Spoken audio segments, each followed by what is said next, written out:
മാത്സിയോൺ. മാത്സിയോണിൻ്റെ statistical assistant free exam സീരീസിലെ രണ്ടാമത്തെ എക്സാമിൻ്റെ സൊല്യൂഷൻസ് ആണ് ഈ വീഡിയോയിൽ ചെയ്യുന്നത്.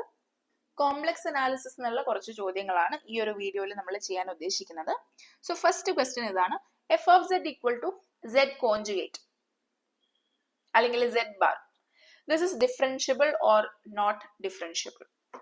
സോ ഇത് നമ്മൾ എപ്പോഴും അറിഞ്ഞിരിക്കേണ്ട ടൈപ്പ് ഓഫ് ഒരു ഫംഗ്ഷൻ ആണ്. This function is nowhere differentiable. നമുക്ക് പല രീതിയിൽ നമുക്ക് പ്രൂവ് ചെയ്യാവുന്നതാണ്. F of Z equal to Z bar എന്നുള്ളത് it is nowhere differentiable.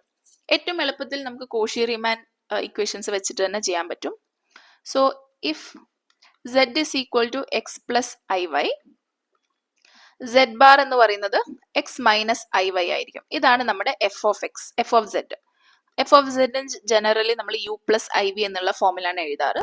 So ഇവിടുന്ന് നമുക്ക് യു എന്ന് പറയുന്നത് എക്സും വി എന്ന് പറയുന്നത് മൈനസ് വൈയും ആയിട്ട് നമുക്ക് കൺസിഡർ ചെയ്യാൻ സാധിക്കും. So Riemann equation, Cauchy Riemann equation satisfy ചെയ്യണമെങ്കിൽ നമുക്ക് U x, u y, v x, v y ഇത് നാലും കണ്ടുപിടിക്കേണ്ടതുണ്ട്. സോ യു എക്സ് എന്ന് പറയുന്നത് 1 ആണ്, യു വൈ എന്ന് പറയുന്നത് 0 ആണ്. That is derivative with respect to X and Y respectively. ഇനി V X derivative of V with respect to X എന്ന് പറയുന്നത് 0 ആണ്, വി വൈ എന്ന് പറഞ്ഞു കഴിഞ്ഞാൽ -1 ആണ്. So Cauchy Riemann equation satisfy ചെയ്യണമെങ്കിൽ U X is equal to V Y and U Y equal to minus V X. ഇതാണ് Cauchy Riemann equation.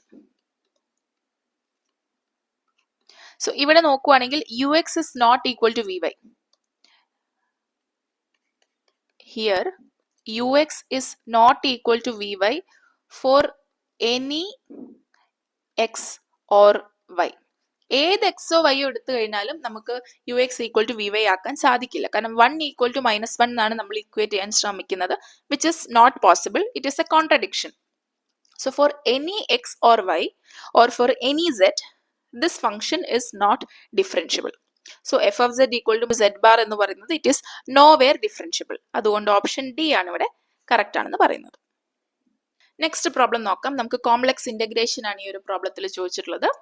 In the complex plane let C be the circle mod z equal to 2 with positive orientation.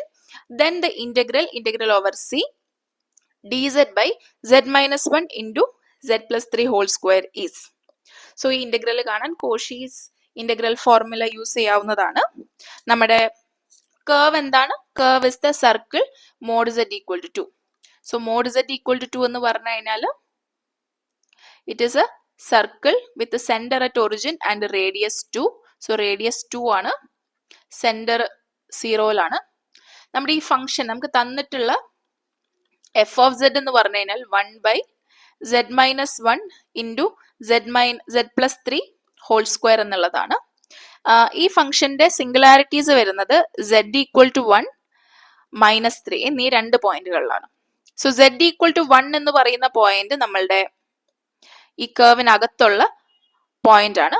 -3 എന്ന് പറയുന്നത് ഈ കർവിന് പുറത്തുള്ള point ആണ്. So നമുക്ക് Z equal to -3യെ പറ്റി ഇവിടെ നമുക്ക് വറി ചെയ്യേണ്ട ആവശ്യമില്ല.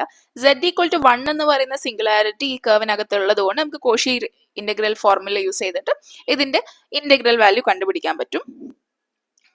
So integral over C d z by z minus 1 into z plus 3 whole square എന്ന് പറയുന്നത് 2 pi i into z minus 1 into f of z ചെയ്യണം അറ്റ് സെഡ് ഈക്വൽ ടു 1. ഇതാണ് നമുക്ക് ചെയ്യേണ്ടത് അല്ലേ.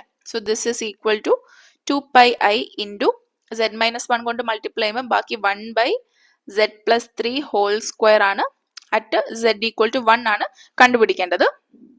So this is equal to 2 pi i divided by z equal to 1 ആകുമ്പോൾ 1 plus 3 whole square, that is 4 square. 2 pi I divided by 16 എന്ന് വരും, that is pi by 8 I. pi I by 8 ആണ് നമ്മളുടെ final integral value വരുന്നത്. that is equal to that is our option D. ഇനി complex integration നമ്മൾ പോകുന്നത് harmonic ഫംഗ്ഷൻസിലേക്കാണ്. The value of M so that 2x minus x square plus m by square may be harmonic. So നമുക്ക് തന്നിട്ടുള്ള ഈ ഒരു function harmonic ആകണമെങ്കിൽ എമ്മിന്റെ വാല്യൂ ആണ് ചോദിച്ചിട്ടുള്ളത്. So let u is equal to 2x minus x square plus my square. If u is harmonic, then അത് Laplace equation satisfy ചെയ്യും അല്ലേ? എന്താണ് Laplace equation? U X X plus U Y Y equal to 0. ഇത് satisfy ചെയ്യണം. So നമുക്ക് U x എക്സും u y വൈയും ഒക്കെ ഒന്ന് കണ്ടുപിടിക്കാം. യു എക്സ് എന്ന് പറയുന്നത് derivative with respect to x, that is 2 minus 2x എന്ന് വരും. യു എക്സ് എക്സ് എന്ന് പറഞ്ഞു കഴിഞ്ഞാൽ നമുക്ക് -2 ആണ് വരുന്നത്.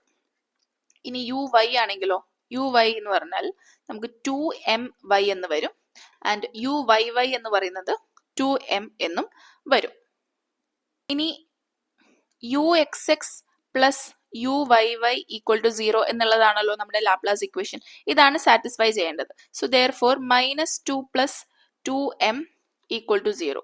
That is 2m equal to 2 implies m equal to 1. m equal to 1 ആണെങ്കിൽ ഈ ഒരു ഫംഗ്ഷൻ, ഈ ഒരു എക്സ്പ്രഷൻ ഹാർമോണിക് ആയിരിക്കും. സോ m ഈക്വൽ ടു 1 എന്ന് പറയുന്ന ഓപ്ഷൻ നമുക്കുണ്ടോ? That is option B. ഇനി ഇതിലത്തെ ലാസ്റ്റ് ക്വസ്റ്റ്യൻ ആണ് നമ്മുടെ കോംപ്ലക്സ് അനാലിസിസിലെ last question. Radius of convergence use ചെയ്തിട്ടുള്ള പ്രോബ്ലം ആണ്. തന്നിട്ടുള്ള പവർ സീരീസിന്റെ റേഡിയസ് ഓഫ് കൺവെർജൻസ് കാണുക. സോ ഈ പവർ സീരീസിന്റെ general formula summation n from 0 to infinity an z raise to n എന്നുള്ളതാണ്. ഇവിടുത്തെ an എന്ന് പറയുന്നത് 1/2 റേസ് ടു n സ്ക്വയർ ആണ്. സോ നമുക്ക് പല ടെസ്റ്റുകൾ ചെയ്യാൻ പറ്റും റേഡിയസ് ഓഫ് കൺവെർജൻസ് കണ്ടുപിടിക്കാൻ വേണ്ടിയിട്ട്. ഇവിടെ നമ്മൾ യൂസ് ചെയ്യുന്നത് modulus of an raise to 1/n. ഇതിന്റെ limit n tends to infinity കണ്ടുപിടിച്ചിട്ടാണ് നമ്മൾ റേഡിയസ് ഓഫ് കൺവെർജൻസ് കാണാൻ പോകുന്നത്. So limit n tends to infinity mod an raised to 1/n. This is equal to limit n tends to infinity modulus of 1/2 raised to n square whole raised to 1/n. This will give me limit n tends to infinity modulus of 1/2 raised to n. So 1/2 raised to n as n tends to infinity എന്ന് പറയുന്നത് 0 ആണ്. This is 0. So നമ്മുടെ radius of convergence എന്ന് പറയുന്നത് ഇതിന്റെ reciprocal ആയിരിക്കും. Therefore radius of convergence that is r is equal to 1/0, that is infinity. So infinity ആണ് നമ്മുടെ റേഡിയസ് ഓഫ് കൺവെർജൻസ് വരുന്നത്. That is option B. So complex അനാലിസിസിന് ഇത്രയും പ്രോബ്ലംസ് ആയിരുന്നു നമ്മളുടെ സെക്കൻഡ് എക്സാമിന് ഉണ്ടായിരുന്നത്. എല്ലാ ക്വസ്റ്റ്യൻസും ക്ലിയർ ആണെന്ന് വിചാരിക്കുന്നു. മറ്റൊരു വീഡിയോ ആയിട്ട് വീണ്ടും കാണാം. Thank you.